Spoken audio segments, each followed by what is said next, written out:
আপনারা জানেন যে আমরা জুনি ভূতের দুইটা নতুন ঘটনা প্রচার করেছিলাম।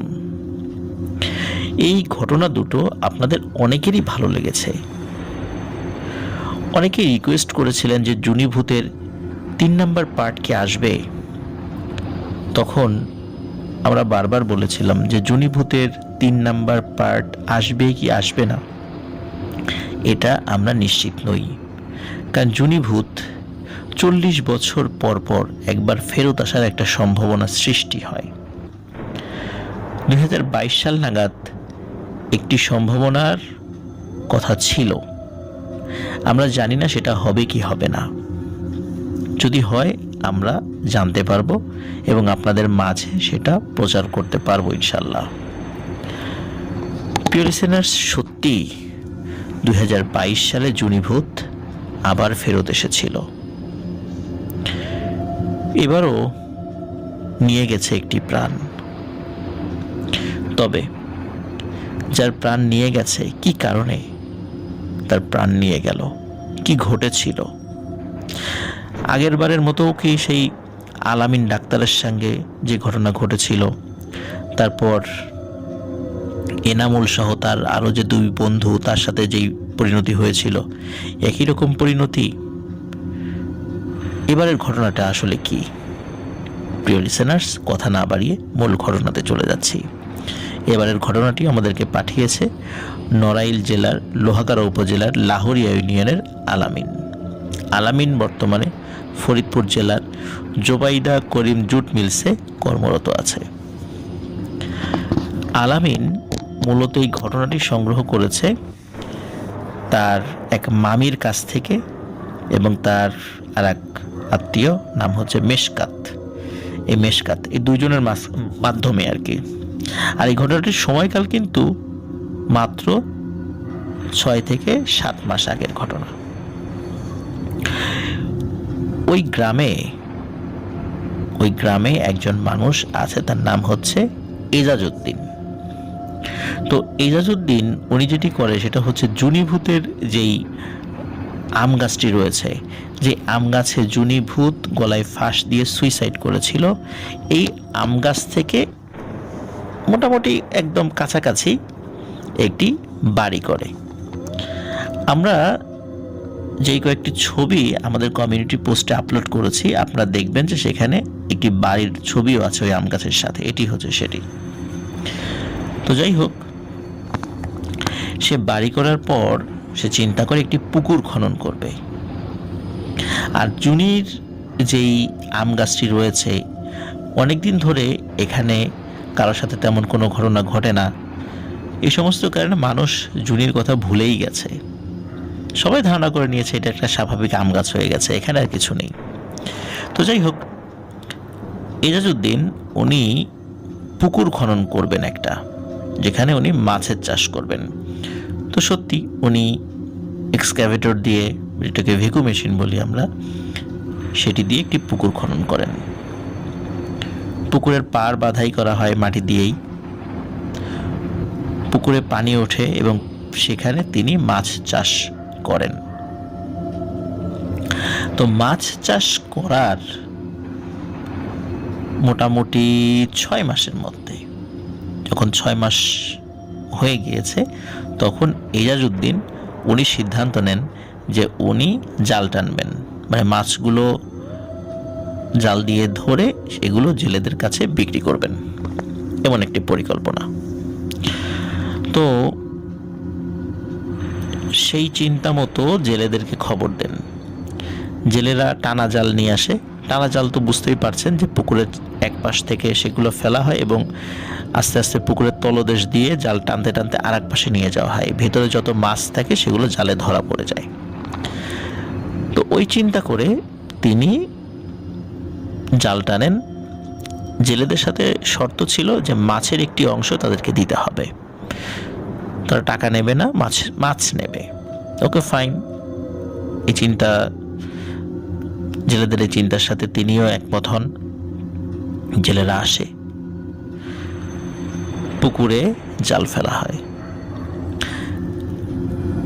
জাল এক পাশ থেকে আর এক পাশ যখন টেনে তোলা হয়, তখন দেখা যায় সেই জালের মধ্যে কিছু মরা ডাল, কিছু লতাপাতা, এছাড়া মাছ তো দূরের কথা, একটা ব্যাঙ বা কাঁকড়াও সেখানে ছিল না। আজব ব্যাপার, এটা কিভাবে সম্ভব? একটা পুকুরে একটিও মাছ থাকবে না, চাষের মাছ তো বাদ দিলাম, দেশি মাছও তো থাকে। আচ্ছা, দেশি মাছও বাদ দিলাম, অন্তত কাঁকড়া বা ব্যাঙ তো থাকবে। আচ্ছা, সেটার কথা বাদ দিলাম, কোনো জীবন্ত প্রাণী তো, অন্তত পানির যে প্রাণী সেগুলো অন্তত পাওয়া যাবে জালের মধ্যে। কিন্তু কিছুই পাওয়া গেল না। জেলেরা ভাবলো হয়তোবা কোনো সমস্যা হয়েছে, তাই তারা আবার জাল টানলো। এভাবে তিনবার জাল টেনে একই ধরনের ঘটনা যখন ঘটলো, তখন জেলেরা প্রচণ্ড ক্ষিপ্ত হলো এজাজউদ্দিনের উপরে।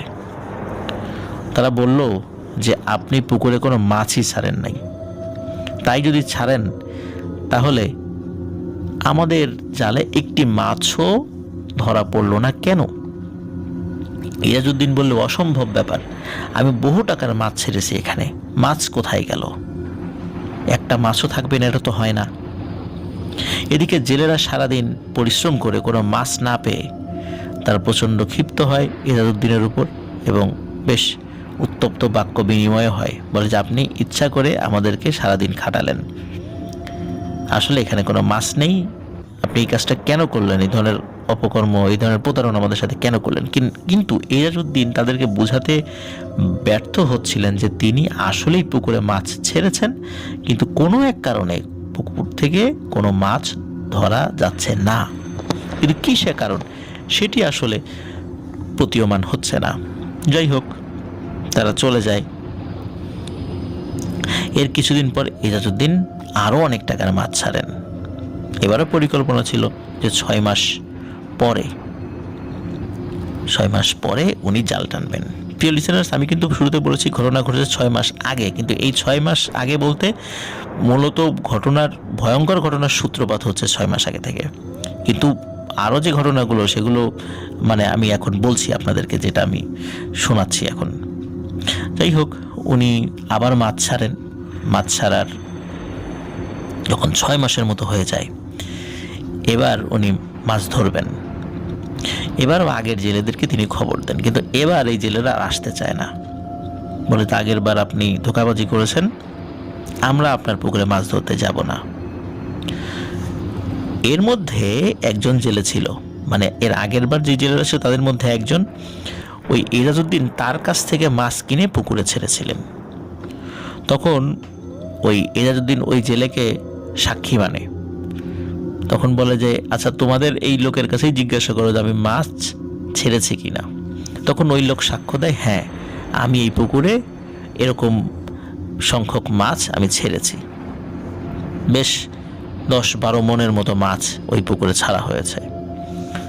তখন এই ধরনের কথা শুনে জেলেরা আবারও মানে তাদের মতামত তারা চেঞ্জ করে যে হ্যাঁ ঠিক আছে, আমরা আবারও যাব, মাছ ধরতে যাব। সেই চিন্তা অনুযায়ী তারা আবারও জাল নিয়ে আসে। আবারও তারা জাল ফেলে, টানা জাল এক পাশ থেকে আরেক পাশ চলে আসে। কিন্তু এবারও একই ঘটনা, কোনো মাছ নেই, পানির কোনো প্রাণীও জালে ধরা পড়ছে না। আবার তারা জাল টানে, এইভাবে 3 বার টানার পরও একই ঘটনা যখন ঘটে, তখন জেলেদের রাগ আর দেখে কে। তখন বলে যে আপনি বারবার আমাদেরকে ধোঁকা দিচ্ছেন, আমরা আর মাছ নিব না, আমাদেরকে টাকা দিতে হবে, টাকা দেন। এভাবে বারবার এসে ধোঁকাবাজি আমরা সহ্য করব না। কিন্তু এজাজউদ্দিনের তো মাথায় হাত, এত টাকার মাছ তিনি ছেড়েছেন, মাছ কোথায় গেল? কেউ তো চুরি করবে না, আর চুরি যদি করেও থাকে অন্তত একটা পুঁটি মাছ তো পুকুরে থাকবে। কিন্তু সেটাও নেই, একটা কাঁকড়াও নেই। এটা কিভাবে সম্ভব? যদি কোনো সাপ মাছ খেয়েই ফেলে, সাপও তো 2-1টা ধরা পড়বে জালের মধ্যে, সেটাও ধরা পড়েনি। তাহলে এটা কিভাবে সম্ভব? এই মাছ কোথায় যাচ্ছে? যদি পুকুরের তলদেশে যদি ফুটো হয়ে সব মাছ চলে গিয়ে থাকে, তাহলে ওই ফুটো দিয়ে তো পানিও চলে যাওয়ার কথা, কিন্তু পানি তো ঠিকই আছে।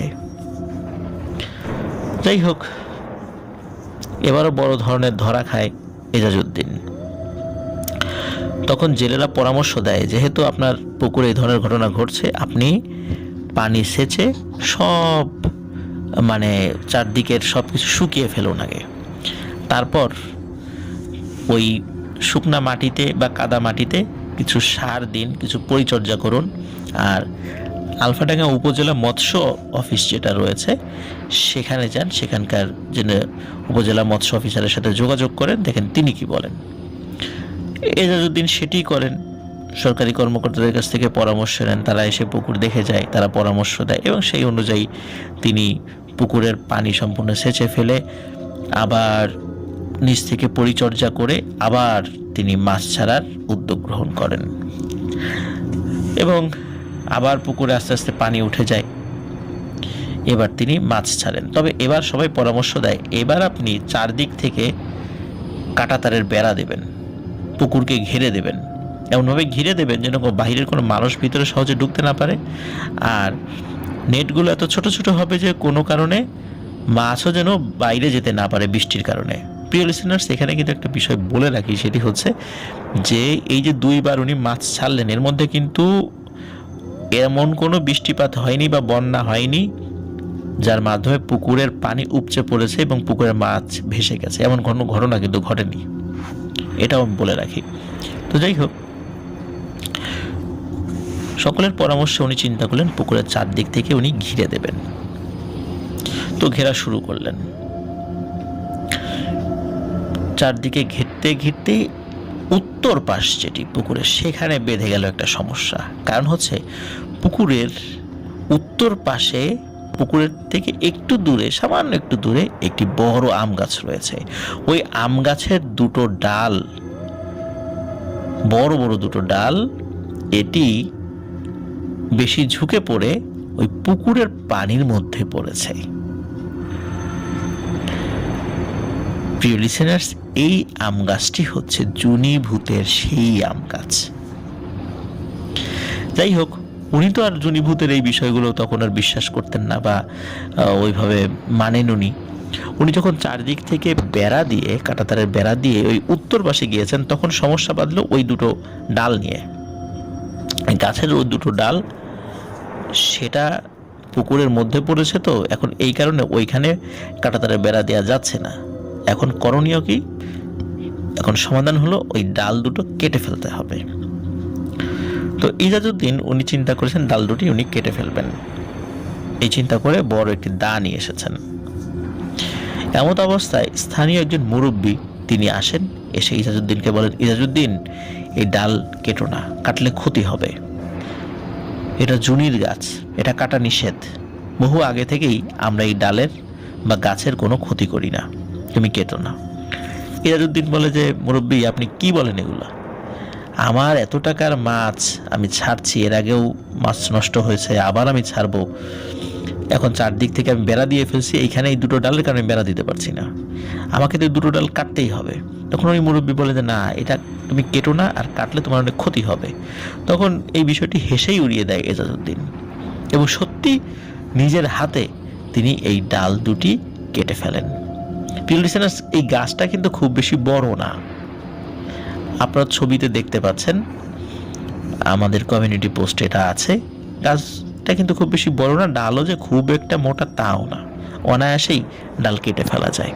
তো এজাজউদ্দিন উনি এই কাজটি করেন, ডাল কেটে ফেলেন এবং পুকুরের উত্তর অংশে উনি আবারও কাঁটাতারের বেড়া দিয়ে পুরো এরিয়া সম্পন্ন করেন, কাঁটাতারের বেড়া দিয়ে ঘিরে দেওয়ার কাজটি আর কি। তো যাই হোক, মোটামুটি কয়েকদিন স্বাভাবিকই যায়। এরপরে ঘটে একটি ভয়ানক ঘটনা। আপনারা তো জানেন যে গ্রামের ওয়াশরুমগুলো কি হয়, ঘরের বাইরে হয়। তো এজাজউদ্দিন উনি রাতের বেলা ওয়াশরুমে যাবেন, ওই চিন্তা করে উনি ওয়াশরুমে যাওয়ার জন্য বের হবেন, কিন্তু তার আগে ওনার স্ত্রীকে ডেকেছেন। তো ওনার স্ত্রী গভীর ঘুমে ছিল, তো উনি আর ওঠেননি। তবে উনি বলেছেন, ওনার স্ত্রী বলেছেন যে, ঠিক আছে তুমি যাও, আমি জেগে আসি, এই কথা বলেছে, কিন্তু আমি এখন বাইরে বের হব না। যাই হোক, এজাজউদ্দিন উনি ঘর থেকে বাইরে বের হয়েছেন। ওই ওয়াশরুমটা যেই সাইডে, ওই ওয়াশরুমের কাছে ওই পানির যে পাত্র, আমরা এটাকে বদনা বলি আর কি, উনি ওই বদনাটা নিয়ে কল পারে গিয়েছেন, কল চেপে পানিও নিয়েছেন। ওই কল চাপার শব্দ ওনার ওয়াইফ শুনেছেন। তো এরপরে আর কোনো সারা শব্দ উনি পাননি। এদিকে অনেকক্ষণ হয়ে যায়, ওনার ওয়াইফ একবার মাঝে ঘুমিয়েও গিয়েছেন, আবার ঘুম থেকে জেগে যান। কতক্ষণ ঘুমিয়েছেন ঠিক বলতে পারেন না। তো উনি দেখেন যে ওনার হাজব্যান্ড ওনার পাশে নেই। উনি চিন্তা করেন যে অনেকক্ষণ আগে তো ওনার হাজব্যান্ড ওয়াশরুমে গিয়েছেন, তাই এতক্ষণ নাই কেন, কোনো সমস্যা হলো নাকি? এই চিন্তা করে উনি ঘুম থেকে উঠেছেন, মানে বিছানা থেকে উঠে হাতে হারিকেন নিয়ে বাইরে গিয়েছেন। বাইরে গিয়ে তিনি দেখতে পান যে ওয়াশরুমের দরজা খোলা, কিন্তু ওনার যে বদনাটা ছিল এটি উঠোনে পড়ে রয়েছে, এবং এটি কলপার এবং ওয়াশরুমের ঠিক মাঝামাঝি পড়ে রয়েছে। আরও অদ্ভুত ব্যাপার হলো, ওই বদনাটা যে পড়ে আছে, ওই বদনা কাত হয়ে আছে, তো ওর মধ্যে তখনও অর্ধেক পানি ছিল, মানে যতটুকু বদনার নল দিয়ে পানি পড়ে যায় বা অন্য সাইড দিয়ে পড়ে যায়, এটা পড়ে যাওয়ার পর ওর ভিতরে পানি ছিল। তো অবাক হয়ে যান যে এই বদনা তো হাত থেকে পড়ে গেলে এরকমটা হতে পারে, তো তাহলে ওই মানুষটা কোথায় গেল?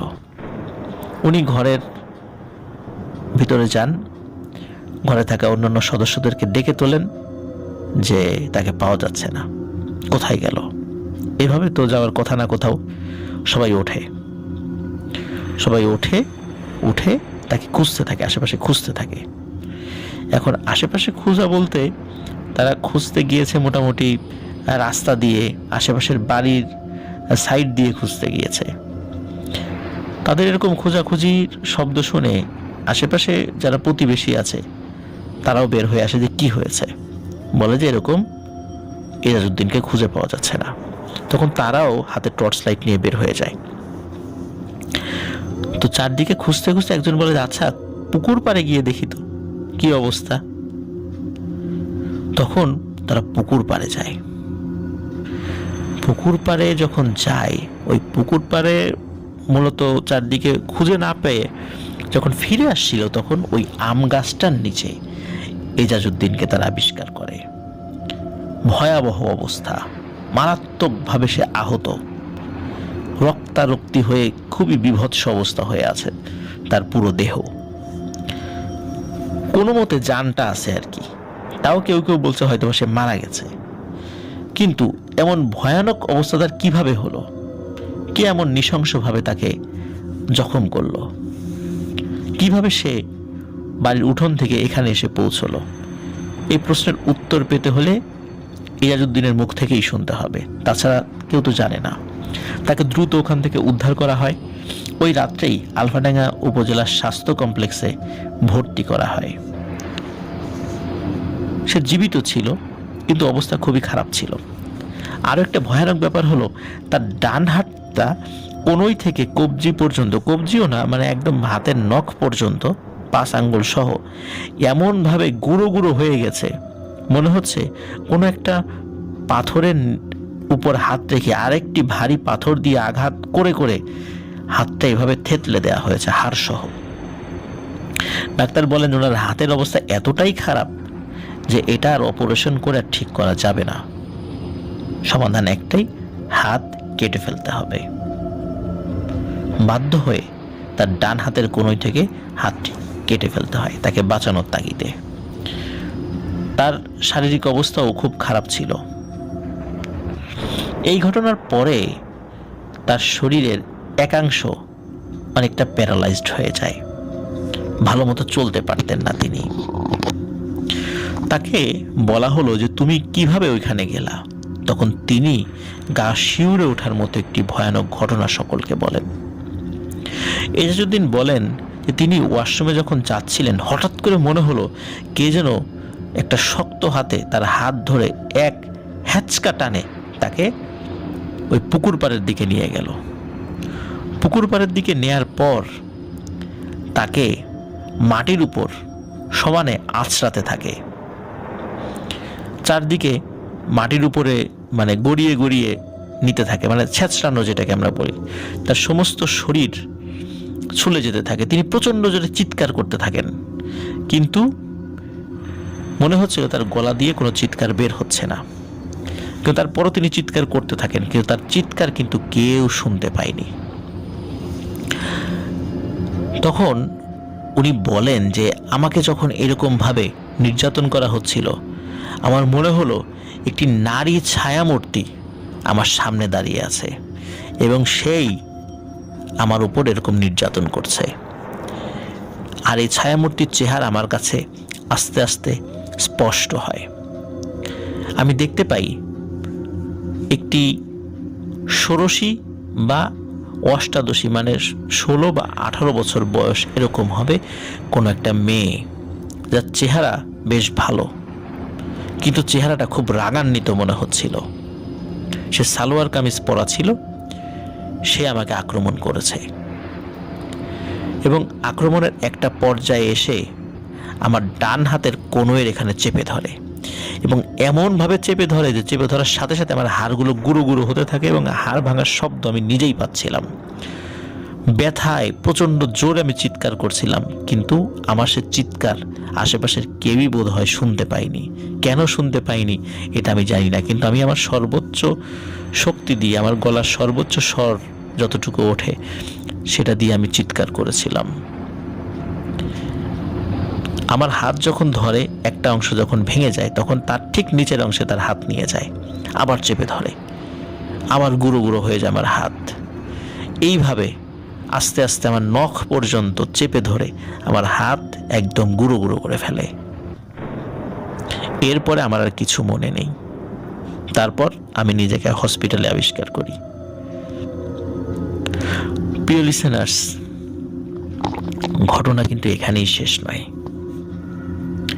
ভয়ানক ঘটনা যেটি ঘটে সেটি হচ্ছে, ইজাজউদ্দিন তো অসুস্থ হয়েই ছিল। এই হসপিটাল থেকে নিয়ে আসার কিছুদিন পরে ইজাজউদ্দিনের আচরণে এক অদ্ভুত পরিবর্তন সবাই খেয়াল করে। সেটা হলো, ইজাজউদ্দিন পরিবারের সদস্যকে বলতে থাকে, এই আমি কি জামা কাপড় পরে আসি, আমি লুঙ্গি পরা কেন, আমি গেঞ্জি পরা কেন, আমাকে শাড়ি দে, আমাকে ব্লাউজ দে, আমি এগুলো পরা কেন, এগুলো কি কোনো মহিলা মানুষ পরে, আমাকে এই কাপড়গুলো দে, আমাকে চুড়ি দে। সবাই অবাক হয়ে যায়, কি বলে উনি কেন শাড়ি চুড়ি ব্লাউজ এগুলো চাচ্ছে। এবং উনি সত্যি, ওনার তো প্যারালাইজড হয়ে গিয়েছিল এক পাশ, তারপরও টুকটাক নড়াচড়া করতে পারতো। উনি ওই মেয়েদের জামা কাপড় পরার চেষ্টা করত এবং পরিবারের সদস্যদের কাছ থেকে উনি সেই কাপড়গুলো ছিনিয়ে নিয়ে পরার চেষ্টা করত। এরকম ওনার আচরণে অদ্ভুত পরিবর্তন লক্ষণীয় হয়। প্রিয় লিসেনার্স, আপনারা কি কোনো কিছুর সাথে মিল খুঁজে পাচ্ছেন? আলামিন ডাক্তারের কথা মনে আছে? আলামিন ডাক্তারের মৃত্যুর আগে কি হয়েছিল? সে কিন্তু এই মেয়েদের পোশাক পরা শুরু করেছিল, তার আচরণের ভিতরে এই মেয়েলি স্বভাব চলে এসেছিল। তারপরে কিন্তু সে মারা যায়। নামই হয়ে গিয়েছিল হিজড়া ডাক্তার, ওই আলামিন ডাক্তারের নাম হয়ে গিয়েছিল ওই এলাকায়। এরপরে দ্বিতীয় যে ঘটনা আমি জুনিভূতের বলেছিলাম, যে জুনিভূত কিভাবে হলো, কি হয়েছিল আসলে, জুনির উত্থান কিভাবে, সেখানে এনামুল নামে যে ছেলেটা সবার শেষে মারা গিয়েছিল, আপনাদের কি মনে আছে? সেই ছেলেটি মৃত্যুর আগে মহিলাদের হাতে পায়ে জড়িয়ে ধরতো, তাদের কাছে মাপ চাইতো। তার মধ্যেও মেয়েলি স্বভাব চলে এসেছিল কিছুটা, তবে এতটা না। সেও কিন্তু মারা গিয়েছিল। আর এই ইজাজউদ্দিন, তার মধ্যেও সর্বশেষ এই আচরণ যখন দেখা দেয়, তখন সবাই বুঝতে পারে যে ইজাজউদ্দিনের সেই অবস্থা হতে যাচ্ছে যেটা আগে হয়েছিল, যেটা আগে আমরা শুনেছি। তো যাই হোক, কিন্তু এই অবস্থা তো হতে দেয়া যায় না। তখন তারা চিন্তা করে কি করা যায়। একে তো জুনিতে ধরেছে, সবাই চিন্তা করে কাউসার মিয়া তো এখন অসুস্থ, যে জুনিকে হাজির করতে পারত। তখন আলফাডাঙ্গার একজন খুব ভালো একজন হুজুর, সঙ্গত কারণে তার নামটি বলা যাচ্ছে না, তাকে দেখানো হয়।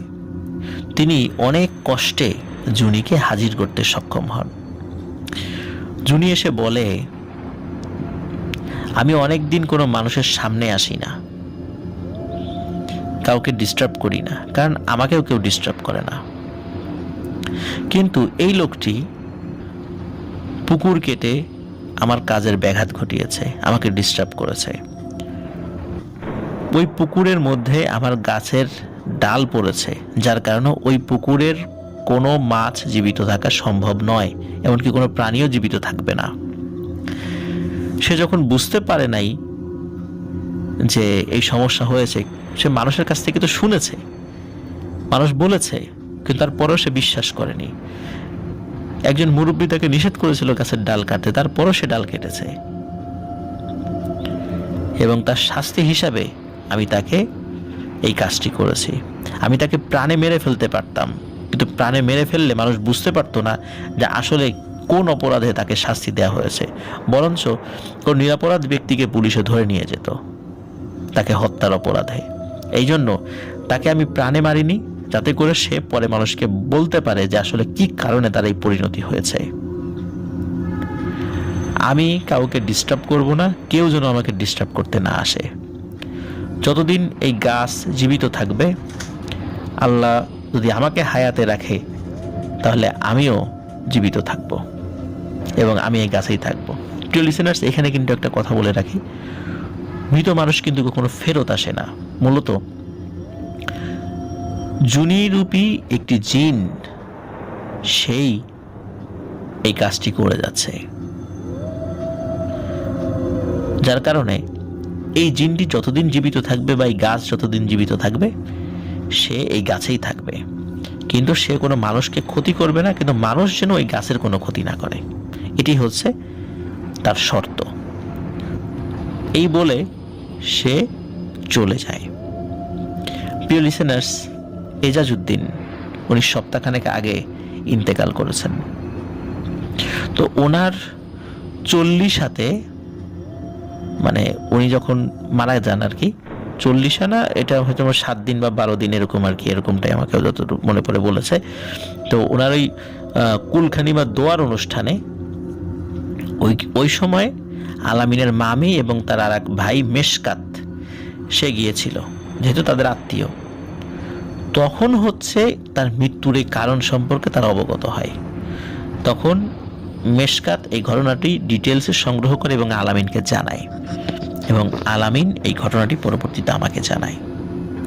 প্রিয় লিসেনার্স, 2022 সালে জুনিভূত ফিরে আসার একটি সম্ভাবনার কথা বলেছিলাম, কিন্তু নিশ্চিত ছিলাম না। কিন্তু সত্যি যে সেই ঘটনা ঘটে গেছে সেটি আমরা জানতে পেরেছি। প্রিয় লিসেনার্স, জুনিভূতের এই 3য় পার্ট আশা করছি আপনাদের ভালো লেগেছে। ধন্যবাদ আলামিনকে, এবং ধন্যবাদ মেশকাত এবং আলামিনের মামিকে, যারা এত কষ্ট করে এই সত্য ঘটনা আমাদেরকে উপহার দিয়েছেন।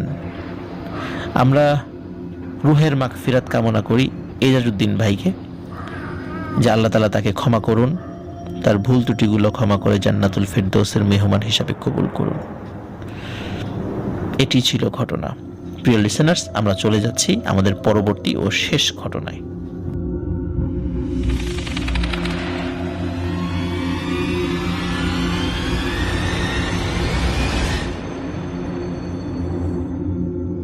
আবারও স্বাগতম প্রিয় লিসেনার্স, ফ্রাইডে স্পেশাল এপিসোডের 2য় ও শেষ ঘটনায়।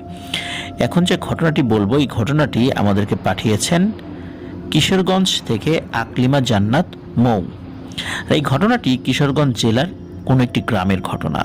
ঘটনাটির সময়কাল আজ থেকে প্রায় 50 বছর আগে। ঘটনাটি আকলিমা জান্নাত মৌ তার বাবার মুখে শুনেছেন। ঘটনাটি যার সঙ্গে ঘটেছে তার নাম হচ্ছে কাজল মিয়া। এই কাজল মিয়া সম্পর্কে এই আকলিমা জান্নাত মৌয়ের চাচাতো চাচা হন। তো ঘটনা আসলেই খুবই মর্মান্তিক। আমি পড়েছি ঘটনাটি। তো প্রিয় লিসেনার্স, ঘটনাটি আমি এই আকলিমা জান্নাত মৌ ঠিক যেভাবে লিখেছেন আমি সেভাবেই বলার চেষ্টা করব, তাতে করে আপনাদের বুঝতে সুবিধা হবে। তো চলুন চলে যাই মূল ঘটনায়। বলছেন আকলিমা জান্নাত মৌ। ঘটনাটি ঘটে আমার বাবার চাচাতো ভাই কাজল মিয়ার সাথে। কাজল চাচা তখন সবে ইন্টারমিডিয়েট পরীক্ষা দিয়েছেন। আমার চাচাতো দাদার নাম ছিল মুসা মিয়া। তার অনেক স্বপ্ন ছিল ছেলেকে ঢাকার বড় কোনো কলেজে পড়াবেন, কিন্তু কাজল চাচার পড়াশোনাতে তেমন একটা ঝোঁক ছিল না। তাই মোটামুটি ভালো একটা রেজাল্ট করেও কাজল চাচার পড়াশোনার দিকে মনোযোগ একদমই আর রাখতে পারছিলেন না। চাচার এই ধরনের চিন্তাভাবনা বা কর্মকাণ্ডের কারণে চাচার বাবা সিদ্ধান্ত নেন তিনি আর তার ছেলেকে লেখাপড়া করাবেন না। দাদা দাদি অনেক বোঝানোর পরেও যখন কাজল চাচার সিদ্ধান্তে অটল রইলেন, তখন যেহেতু ওনার ইচ্ছা উনি গ্রামে থেকে কিছু একটা করবেন, তো অনেক দিন কি করবেন এই ভাবনা চিন্তা করার পর উনি ঠিক করলেন তিনি মাছ চাষ করবেন আর হাঁসের খামার করবেন গ্রামে থেকেই। আর তার এই সিদ্ধান্তেই তার বাবা সম্মতি দিলেন। শুরুতে ছোট করে শুরু করে তারপরে যদি লাভ হয় সেই ব্যবসাটাকে আরো প্রসারিত করবেন, এমনটাই ইচ্ছা ছিল কাজল চাচার। চাচা যেহেতু বাড়ির বড় ছেলে আর অনেক আদরের সন্তান ছিলেন, তাই দাদা দাদি ছেলের সিদ্ধান্তে মত দিলেন। দাদা ঠিক করলেন দাদাদের বাড়ির পেছনের 5% জায়গা উনি ওনার ছেলের মাছ চাষের জন্য পুকুর বানানোর উদ্দেশ্যে ছেড়ে দেবেন। এমনিতেই ওই জমিটাতে তেমন একটা ভালো ফলন হতো না কোনো একটা রহস্যজনক কারণে। চাষ করলেও সেখানে ফসল ওইভাবে ফলতো না, অনেকটা পরিত্যক্ত বা বিরানের মতোই পড়েছিল। ওই জমিটার এক পাশে ছিল অনেক পুরনো বড় বড় দুটো গাব গাছ। আশেপাশে ছোট বড় আরো বিভিন্ন গাছ ছিল, কিন্তু পুকুর খনন করতে হলে ওই গাব গাছ দুটো সহ বাকি অন্য গাছগুলো কেটে ফেলতে হবে। যেমন ভাবনা তেমন কাজ।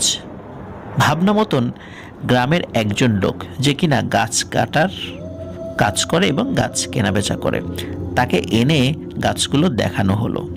লোকটার নাম ছিল জয়নাল মিয়া। জয়নাল মিয়া গাছগুলো দেখে বললেন আগামীকাল ভোরে নাস্তার পরেই উনি ওনার 4 জন সহকর্মীদের সাথে নিয়ে গাছ কাটায় লেগে পড়বেন।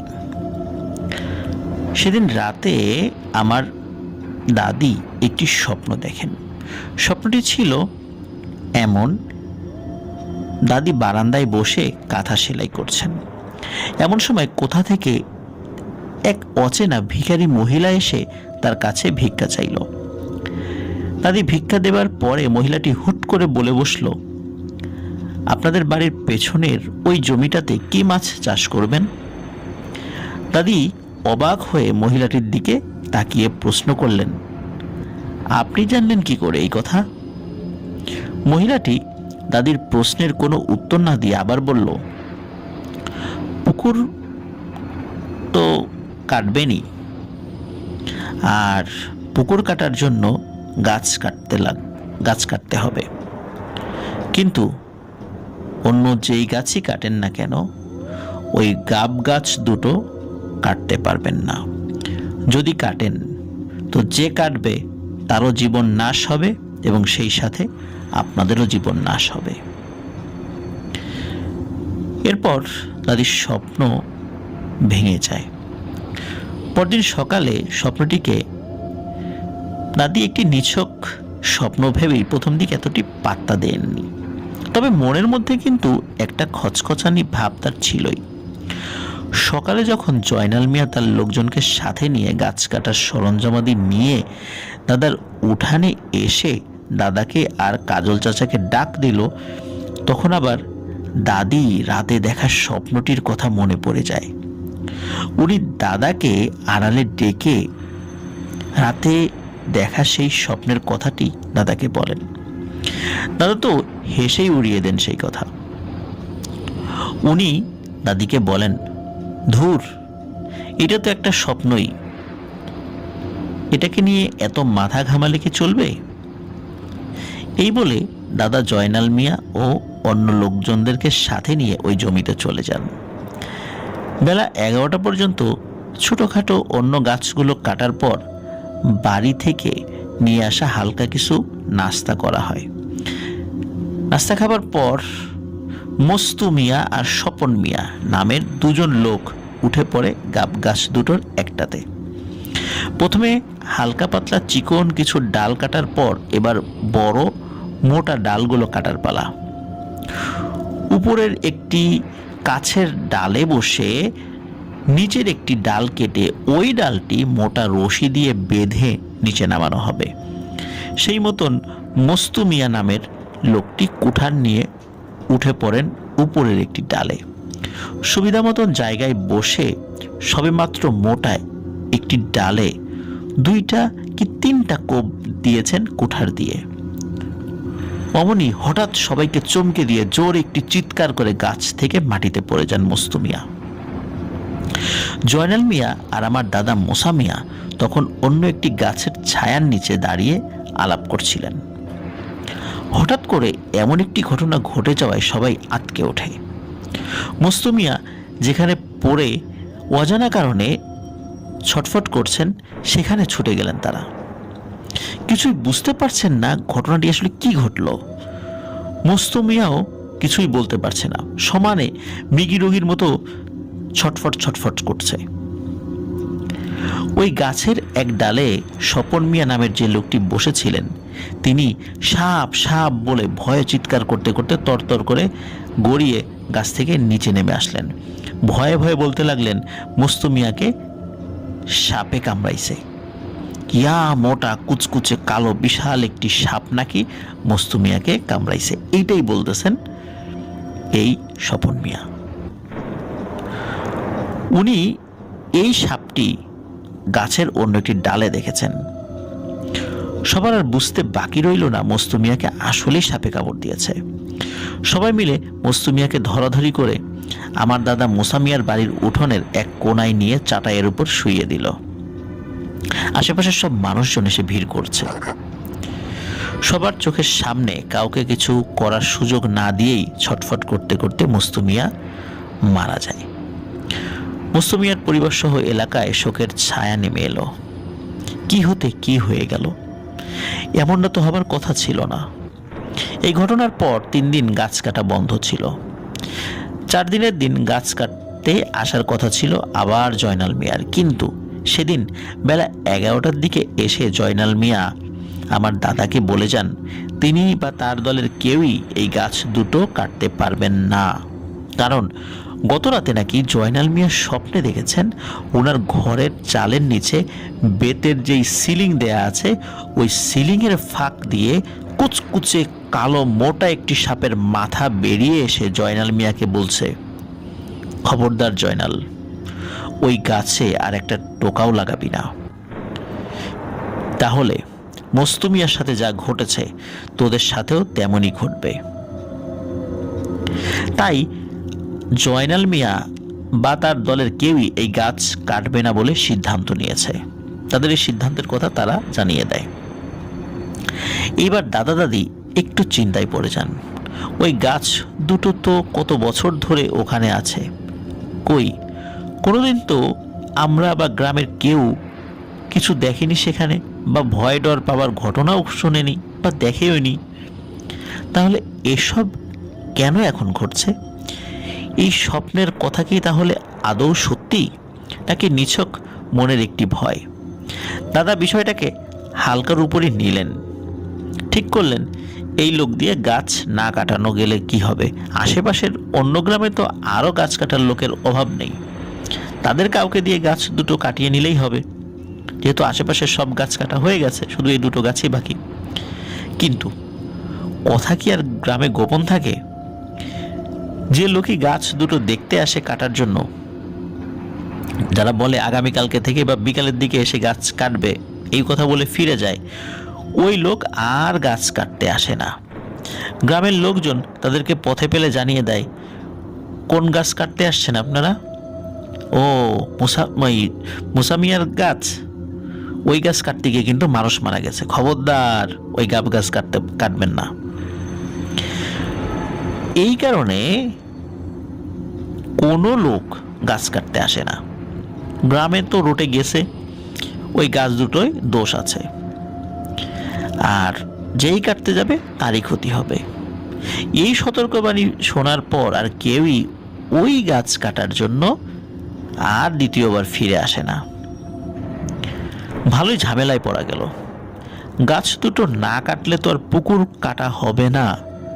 তাই কাজল চাচা সিদ্ধান্ত নেন বাইরের কারোর কাজ আর লাগবে না, চাচা আর ওনার তিনজন বন্ধু মিলেই গাছটি কেটে ফেলবেন।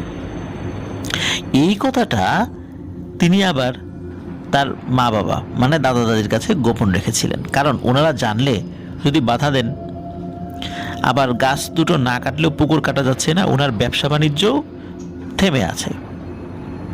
যাই হোক, চাচার সামনে গাছ কাটার একটি সুযোগও চলে আসে একদিন।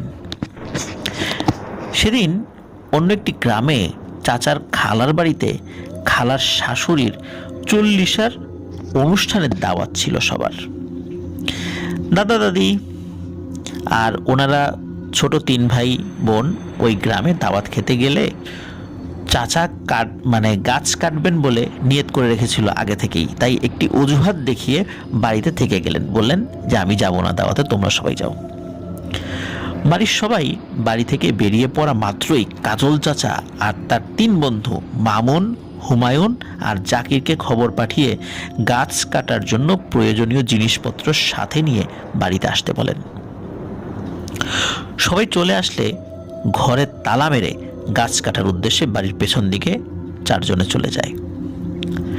চাচার খালার বাড়ি ওই গ্রাম থেকে বেশ দূরে, তাই দাদা দাদি ও তার 3 ভাই বোনকে একদিন অবশ্যই থেকে আসতে হবে চাচার খালার বাড়িতে। এই সুযোগে চাচা নির্বিঘ্নে গাছ কেটে ফেলতে পারবেন। কাজল চাচা আর তার এক বন্ধু জাকির উঠে গেলেন গাব গাছের ডালে। কিছুক্ষণ কোপাকুপির পর মামুন নামের যে ছেলেটি ছিল, সে গাছের নিচে দাঁড়িয়ে গাছের ছোট ডালগুলো একপাশে জড়ো করছিল। সে হঠাৎ করে উদ্ভ্রান্তের মতো হাত পা ছুঁড়ে সাপ সাপ বলে চিৎকার করতে লাগলো। কাজল চাচা আর মামুন চিৎকার শুনে জলদি গাছ থেকে নেমে আসলেন। সাপের কথা শুনে সবাই হাতে ডাল নিয়ে আশেপাশের কাটা ডালের স্তূপের নিচে, পাতার নিচে বা ঝোপঝাড়ের ভেতরে সাপ খোঁজায় লেগে পড়লেন। কাজল চাচার চোখে হঠাৎ সাপের একটি লেজ পড়ে গেল। উনি দেখতে পেলেন সরসর করে একটা সাপ পড়ে থাকা পাতার স্তূপের ভেতর ঢুকে যাচ্ছে। উনি বিদ্যুৎ গতিতে ওনার হাতে থাকা মোটা ডালটি দিয়ে পরপর কয়েকটি বাড়ি মারলেন। তারপর ডালের খোঁচায় পাতাগুলো সরিয়ে দেখলেন একটি ছোট্ট সাপ 1 হাত সমান লম্বা হবে, লাঠির বাড়ি খেয়ে আহত হয়ে পড়ে আছে, তখনও মারা যায়নি। চাচা সাপটিকে রাগের চোটে আরও কয়েকটি বাড়ি মেরে সাপটির মৃত্যু নিশ্চিত করার পর ডালটির আগায় সাপটিকে তুলে নিয়ে এই মৃত সাপটিকে উড়িয়ে পাশের ঝোপের মধ্যে ফেলে দিলেন। আশেপাশে আর কোনো সাপ আছে কিনা খোঁজাখুঁজি করার পর আর কোনো সাপ নেই এটা নিশ্চিত হয়ে আবার গাছে যখন উঠতে যাবার জন্য পা বাড়ালেন, হঠাৎ করে তার বুকের মধ্যে প্রচণ্ড ব্যথা শুরু হলো। এমন ব্যথা মনে হচ্ছে তার বুকের উপর দাঁড়িয়ে কেউ লাফাচ্ছে, মনে হচ্ছে তার বুকের সমস্ত হাড়গোড় ভেঙে চুরে গুঁড়ো গুঁড়ো হয়ে যাচ্ছে। চাচার অবস্থা দেখে সবাই ধরাধরি করে বাড়িতে নিয়ে গেল। আমার আপন দাদা দাদিরা ছুটে এলেন ভাতিজার এমন অবস্থা শুনে। আমার বাবার বয়স ছিল তখন 10 কি 12 বছর। উনিও দাদা দাদির সাথে ওই বাড়িতে গিয়ে দেখেন কাজল চাচাকে বারান্দায় একটা চৌকির উপর শুইয়ে রাখা হয়েছে, আর তিনি বুকের ব্যথায় খুব ছটফট করছেন।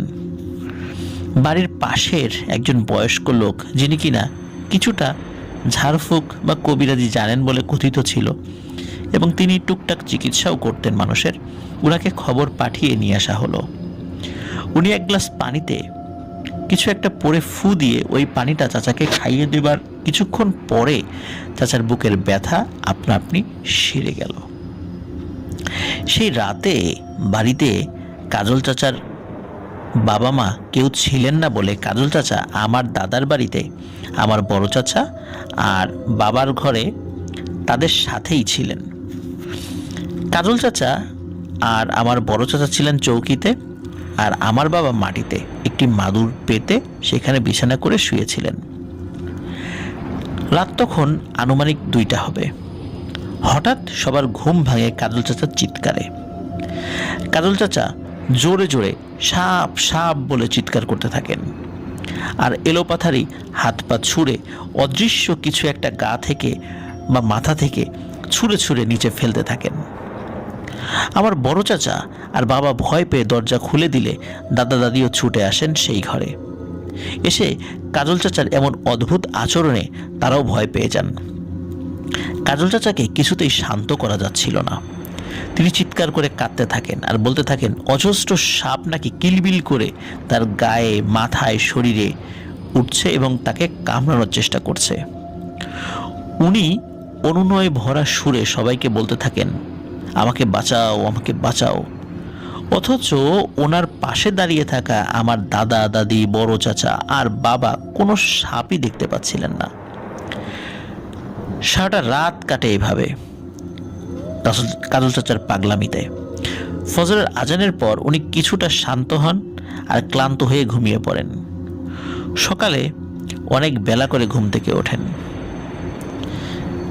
কাজল চাচা ঘুম থেকে ওঠার পরে প্রথমে কিছুক্ষণ স্বাভাবিক ছিলেন, মানে তার আচরণ স্বাভাবিক ছিল। তারপর যখন কাজল চাচার সামনে আমার দাদি সকালের নাস্তা নিয়ে আসলেন, উনি কয়েক লোকমা ভাত খেয়ে যখন পানির গ্লাসটা হাতে নিলেন পানি খাবার জন্য, উনি ঠাস করে পানির গ্লাসটা ছুঁড়ে মাটিতে ফেলে দিয়ে আবার রাতের মতো চিৎকার করে বলতে লাগলেন সাপ সাপ সাপ।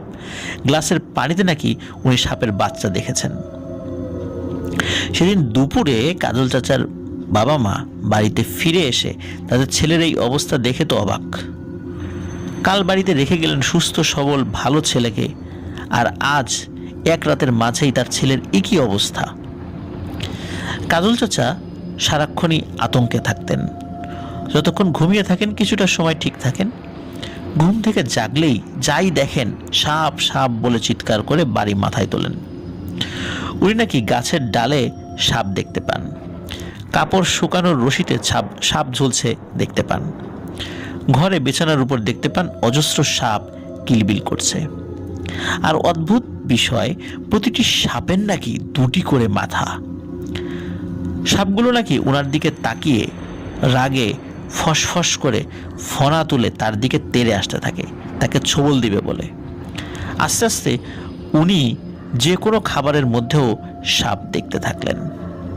সবাই ওনাকে নিয়ে খুবই দুশ্চিন্তায় পড়ে গেলেন। কি করবেন কিছুই বুঝতে পারছেন না।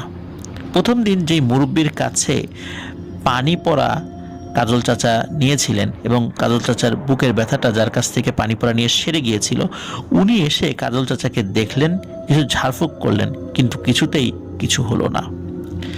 সারাদিন রাত চিৎকার চেঁচামেচি করতে করতে না খেয়ে না ঘুমিয়ে কাজল চাচার শরীর একেবারে ভেঙে পড়ল। উনি তখন প্রায় পাগলই বলা চলে।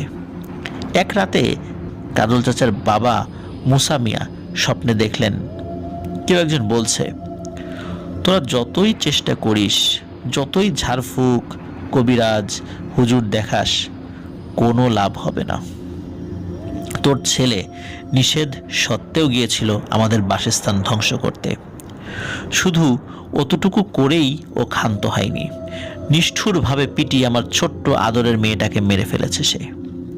তার শাস্তিও পাবে, ও মরবে, ওকে তোরা বাঁচাতে পারবি না।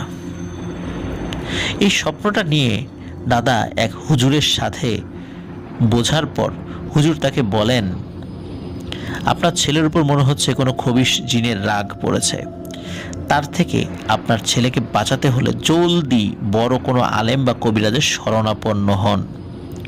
হুজুরের বলা এই কথাটি কাজল চাচার বাবা আমার দাদাকে এসে বলার পর আমার দাদা আর কাজল চাচার বাবা ঠিক করেন জিন হুজুর নামে একজন বড় আলেমের কথা ওনারা শুনেছেন।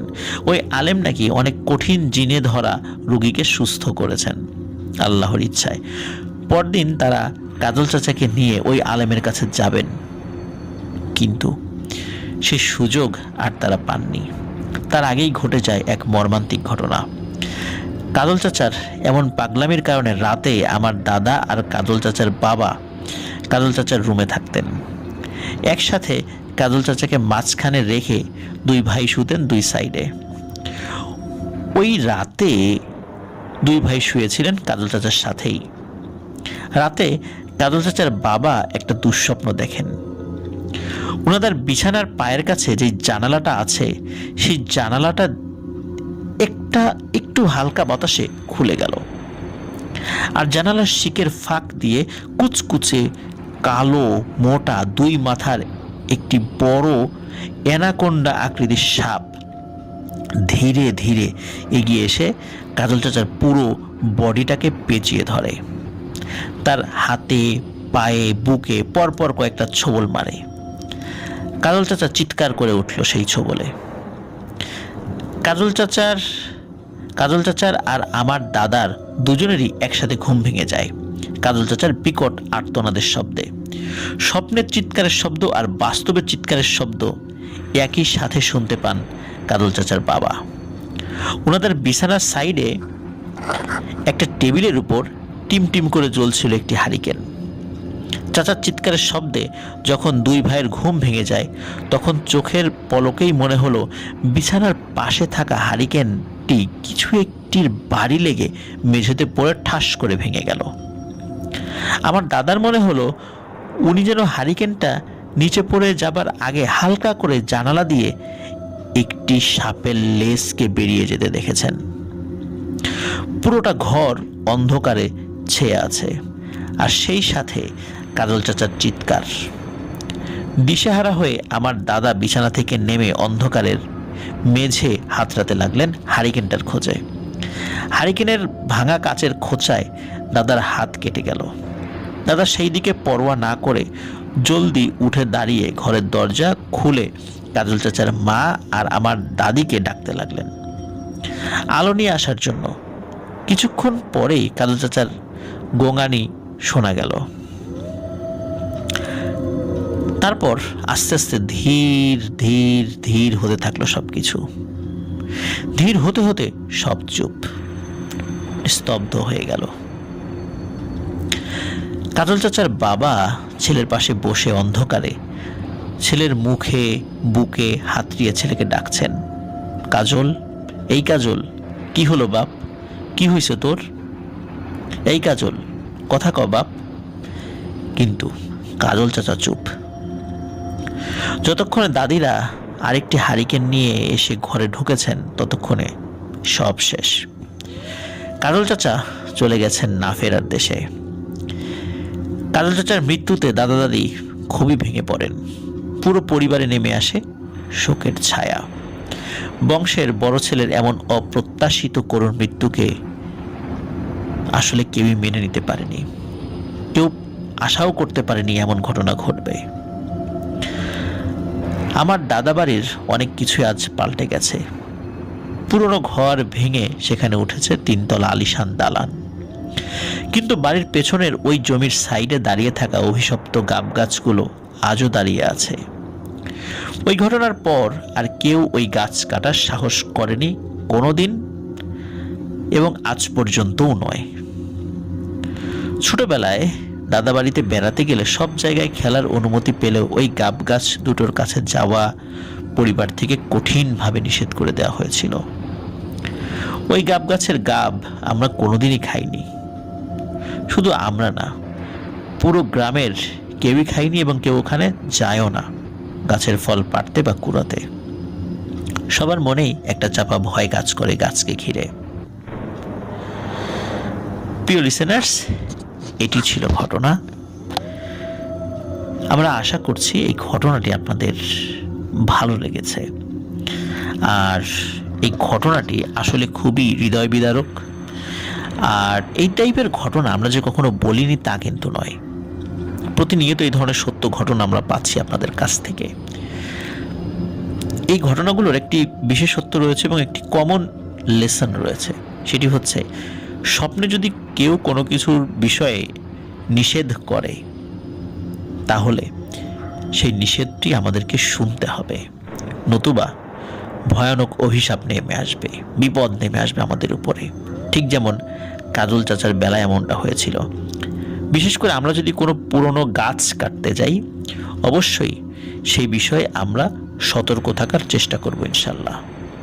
আল্লাহ তাআলা চাহেন তো আমরা যদি সতর্কতা অবলম্বন করি তাহলে এই ধরনের বিপদ আপদ থেকে আমরা রক্ষা পেতে পারি। প্রিয় লিসেনার্স, আশা করি আমাদের ঘটনা আপনাদের ভালো লেগেছে।